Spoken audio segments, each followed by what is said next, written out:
नमस्कार दोस्तों, स्वागत है आपका YouTube चैनल कंपटीशन बॉस पर और मैं हूं नितेश। दोस्तों, जैसा कि मैंने कहा था, सीटेट को लेकर या किसी भी स्टेट के टेट को लेकर हम यहाँ एक अलग से 30 क्वेश्चन सीरीज शुरू करने जा रहे हैं जो आपके लिए काफी यूजफुल होगी।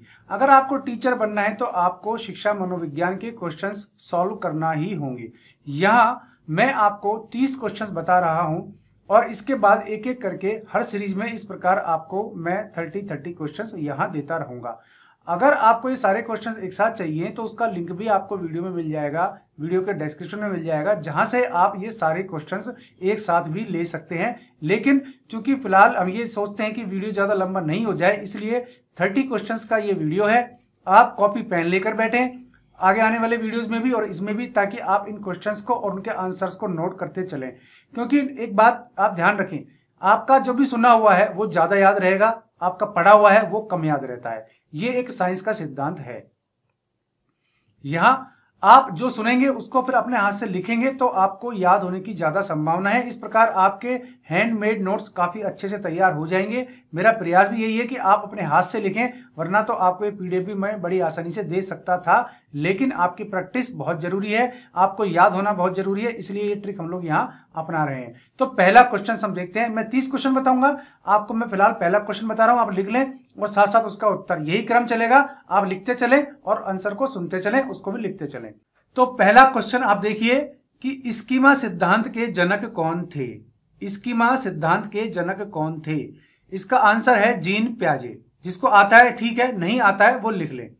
स्कीमा सिद्धांत के जनक कौन है? जीन प्याजे। अगला सवाल है, कोहलर किस संप्रदाय के समर्थक थे? फिर रिपीट है, कोहलर किस संप्रदाय के जनक थे? संज्ञानवादी। आंसर क्या है इसका? संज्ञानवादी संप्रदाय के जनक थे। फिर हम तीसरा क्वेश्चन लेते हैं, वह कौन सी अवस्था है? वह कौन सी अवस्था है जब बच्चा तार्किक रूप से वस्तुओं व घटनाओं के विषय में चिंतन प्रारंभ करता है? वह कौन सी अवस्था है जब बच्चा तार्किक रूप से वस्तुओं और घटनाओं के विषय में चिंतन करना शुरू कर देता है? तो इसका उत्तर होगा मूर्त संक्रियात्मक अवस्था। ठीक है ना? कौन सी अवस्था है? मूर्त संक्रियात्मक अवस्था। यह आपको पता ही है कि यह 7 से लेकर के 11 साल तक के बच्चों में होती है। यहां बच्चा जो है चिंतन शुरू कर देता है। अगला सवाल देखते हैं, चौथे नंबर का सवाल है, वह कौन सी जगह है जहां बच्चे संज्ञानात्मक विकास को सबसे बेहतर तरीके से परिभाषित किया जा सकता है? ठीक है ना? सवाल पूछ रहा है कि वह कौन सी जगह है जहां बच्चे के संज्ञानात्मक विकास को सबसे बेहतर तरीके से परिभाषित किया जा सकता है। वो है विद्यालय एवं कक्षा में। ठीक है ना? देखो अगर लिखना नहीं हो पा रहा है तो आप ढंग से सुन लें, वीडियो को बार बार रिपीट करके आप क्वेश्चंस और उसके आंसर बाद में भी लिख सकते हैं। 4 क्वेश्चन हो गए। 5वां क्वेश्चन है, बच्चे दुनिया के बारे में अपनी समझ का सृजन करते हैं, इसका श्रेय किस विद्वान को जाता है? उत्तर है इसका जीन प्याजे। तो 6ठा सवाल है, आकलन को उपयोगी और रोचक प्रक्रिया बनाने के लिए किसके प्रति सचेत होना चाहिए? तो आकलन को उपयोगी और रोचक प्रक्रिया बनाने के लिए शैक्षिक एवं सह शैक्षिक क्षेत्रों में विद्यार्थी के सीखने के बारे में जानकारी प्राप्त करने के लिए विविध तरीकों का प्रयोग करना चाहिए। ठीक है ना? कितने तरीकों का? विविध तरीकों का। ठीक है ना? 7वां क्वेश्चन है, शिशु अपने एवं अपने संसार के बारे में अधिकांश बातें खेल के माध्यम से सीखता है। यह किस विद्वान ने कहा है? स्ट्रेंग ने। किसने कहा है? स्ट्रेंग ने। 8वां क्वेश्चन है, विकास कभी न समाप्त होने वाली प्रक्रिया है, ये किससे संबंधित विचार है? ये निरंतरता का सिद्धांत से संबंधित है। किससे? निरंतरता का सिद्धांत। ठीक है ना? कंटिन्यूटी। 9वां सवाल है, बच्चे के बौद्धिक विकास की 4 विशिष्ट अवस्थाओं की पहचान किस विद्वान ने की? बच्चे के बौद्धिक विकास की 4 विशिष्ट अवस्थाओं की पहचान किस विद्वान ने की है? जीन प्याजे ने की है। अगला सवाल है 10वां, परिवार एक साधन है, किस चीज का? अनौपचारिक शिक्षा का साधन है। ठीक है ना? परिवार से हमें क्या मिलती है? अनौपचारिक शिक्षा। 11वां सवाल है, एक शिक्षक विद्यार्थी में सामाजिक मूल्यों को विकसित किस तरह से कर सकता है? किस तरह से कर सकता है? आदर्श रूप से बर्ताव करके और विद्यार्थियों को सामाजिक मूल्यों में विकसित कर सकता है। यानी कि शिक्षक को करना होगा आदर्श व्यवहार। तो जवाब होगा, एक शिक्षक आदर्श रूप से बर्ताव कर विद्यार्थियों में सामाजिक मूल्यों को विकसित कर सकता है। अगला सवाल है 12वां, शिक्षा का बर्ताव किस तरह होना चाहिए? तो शिक्षा का बर्ताव आदर्शवादी होना चाहिए। क्वेश्चंस भी आप देखते होंगे, उनके जवाब आदर्शवादी ही होते हैं। ठीक है? 13वां सवाल है, किस अवस्था में बच्चे अपने समकक्षी वर्ग में सक्रिय सदस्य बनते हैं? किशोर अवस्था में। फिर अगला सवाल है 14वां, प्राथमिक शिक्षक के लिए बाल मनोविज्ञान का क्यों आवश्यक है ना? बाल मनोविज्ञान का ज्ञान क्यों आवश्यक है प्राथमिक शिक्षक के लिए? क्योंकि बाल मनोविज्ञान का ज्ञान बच्चों के व्यवहार को समझने में शिक्षक की सहायता करता है। यानी कि शिक्षक को बाल मनोविज्ञान का ज्ञान होगा तो वह बच्चों को समझ सकेगा, उसके अनुसार जो है उनको एजुकेशन दे सकेगा। 15वां सवाल है, बुनियादी स्तर पर मातृभाषा में शिक्षा देना क्यों बेहतर है? बुनियादी स्तर पर मातृभाषा में शिक्षा देना क्यों बेहतर है? इसका उत्तर है, बुनियादी स्तर पर मातृभाषा में शिक्षा देने से प्राकृतिक वातावरण में बच्चों को सीखने में सहायता मिलती है। यानी कि आप जैसा वो घर में बोलता है वैसा ही स्कूल में बोलेंगे तो उसको थोड़ा सा इजी हो जाएगा। पर इसका मतलब ये नहीं है कि आप बिल्कुल ही ऐसी लैंग्वेज बोलें जो बच्चा आगे सीखने से भी वंचित रह जाए या बहुत ही ऑड लगे।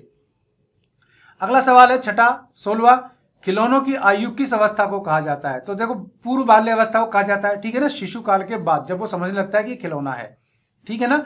फिर अगला सवाल है 17वां, जिन इच्छाओं की पूर्ति नहीं होती उनका भंडार गृह कौन सा है?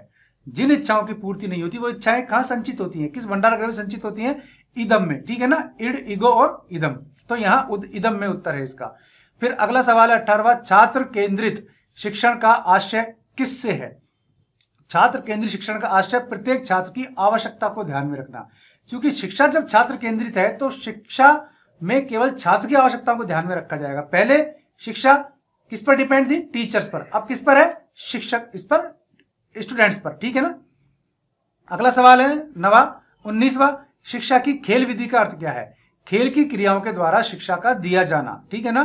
फिर अगला सवाल है 20वां, प्रयोजनवाद को किसने जन्म दिया? तो प्रोजेक्ट विधि को जन्म दिया है प्रयोजनवाद। प्रयोजन यानी प्रोजेक्ट, प्रोजेक्ट मेथड ही प्रयोजनवाद है, ठीक है ना।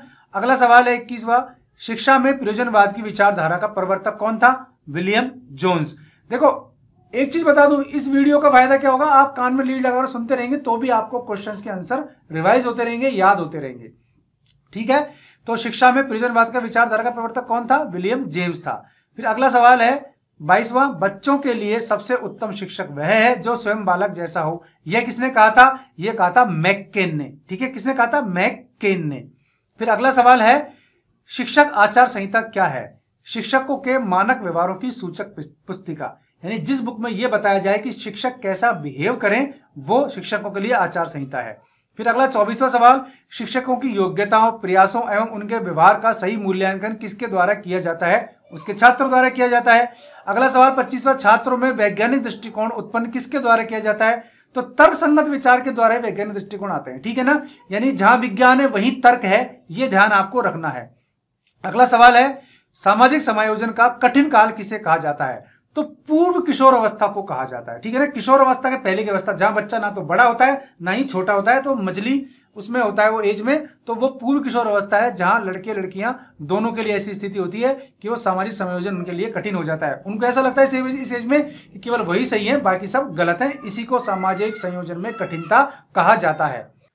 तो अगला सवाल है, छात्रों का विश्वास प्राप्त करने हेतु शिक्षक को उनके साथ कैसा व्यवहार करना चाहिए? मित्रों जैसा व्यवहार करना चाहिए मित्रों, तभी बच्चा जो है शिक्षक से आत्मसात स्थापित कर पाएगा। अगला सवाल 28वां, बच्चों के बौद्धिक विकास के 4 सुस्पष्ट स्तरों को किस विद्वान ने पहचाना था? ठीक है, तो जीन प्याजे ही हैं जो बच्चों के इस तरह के स्तर को पहचान रहे हैं। जीन प्याजे पे काफी सवाल आते हैं, इसको अच्छे से टॉपिक को करके जाना है, मैं भी सवाल आपको लगातार बताता रहूंगा। फिर अगला सवाल 29वां, बालकों की सोच, क्या बालकों की सोच अमूर्तता की अपेक्षा मूर्त अनुभवों एवं प्रत्ययों से होती है? यह अवस्था कौन सी है? वही 7 to 12 ईयर्स वाली, ठीक है ना, यानी 7 से 12 वर्ष तक। फिर अगला सवाल है 30वां, गिलफोर्ड ने अभिसारी चिंतन पद का प्रयोग किसके समान अर्थ में किया है? अभिसारी चिंतन जो है उसका प्रयोग गिलफोर्ड ने किसके समान अर्थ में किया है?